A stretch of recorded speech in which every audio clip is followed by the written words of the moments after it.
The law says young people deserve a second chance when they get off track, and education should be at the center of their rehabilitation.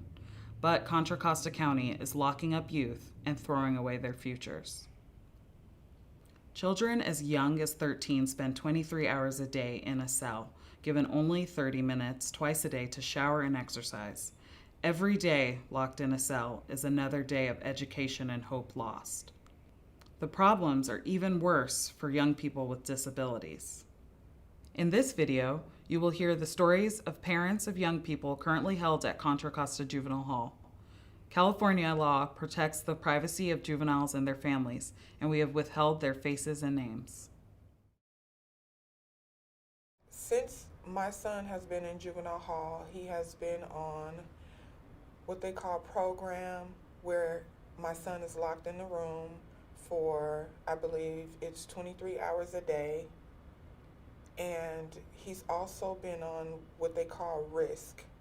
Risk is a level up from program, and he's also been on maximum security, which is the last level where they completely lock him down and he doesn't have any communication.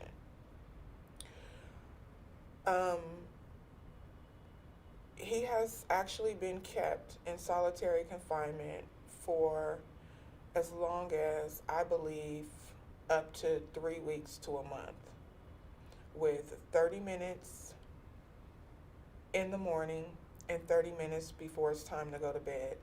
No schooling, none whatsoever, the whole 3 weeks that he's in solitary confinement. When my son was hospitalized, I did not know that juvenile hall had transferred him to the hospital until a nurse from Martinez Regional contacted me and said that my son was there. I asked why was my son there, and she told me that at that time he was not talking at all. He wasn't saying anything, that he was really out of it. He was just out of it, and that juvenile hall had told her how he had spread feces on the wall, how he had been talking to himself and having outbursts. The whole situation with my son, mental breakdown, I believe, came from juvenile hall. My son has never been withdrawn, not able to speak, not able to think.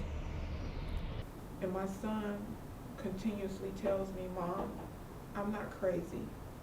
I know I should be in school every day.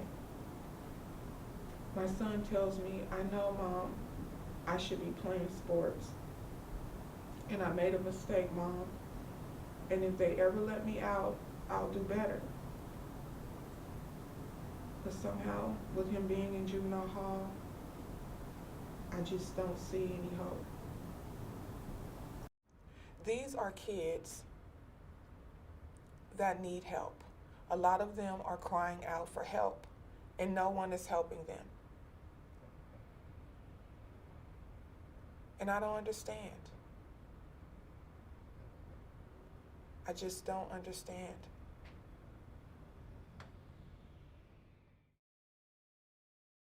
He started in special ed when he was like probably first grade. I had him tested through the school district because I felt that he needed, because he wasn't making progress in the classroom. And so they did tests and found out that he had a vision problem, he had a learning disability, and he was really below grade level. So he was receiving speech and one-on-one counseling. So he went into special ed by first grade. He's in this room for 23 hours a day if he's on program. If he's on risk, he's in this room for 23 hours and 45 minutes. When you're on program or risk, there's no interaction with any of the other kids. You can't eat your food with nobody else. You have to eat your food in your room. When he's on risk or program, he doesn't get any school education, because he can't. From my understanding, I guess the school is right there on the mod. I guess it's like a little room that they have, but he doesn't get to go to that room because he can't interact with any of the other kids. So he just sits there every day doing nothing, and he's did that for almost the last 3 years. He feels like he's not making any progress. That he gives up. He's just like, I'm not doing the program. I don't want to do it. It's not doing me any good, because he's not really doing anything. He's just locked up. And it's hard for me going to see your child every week, and he's like, Mama, why am I still here? Well, I'm not getting no services, so I don't have an answer.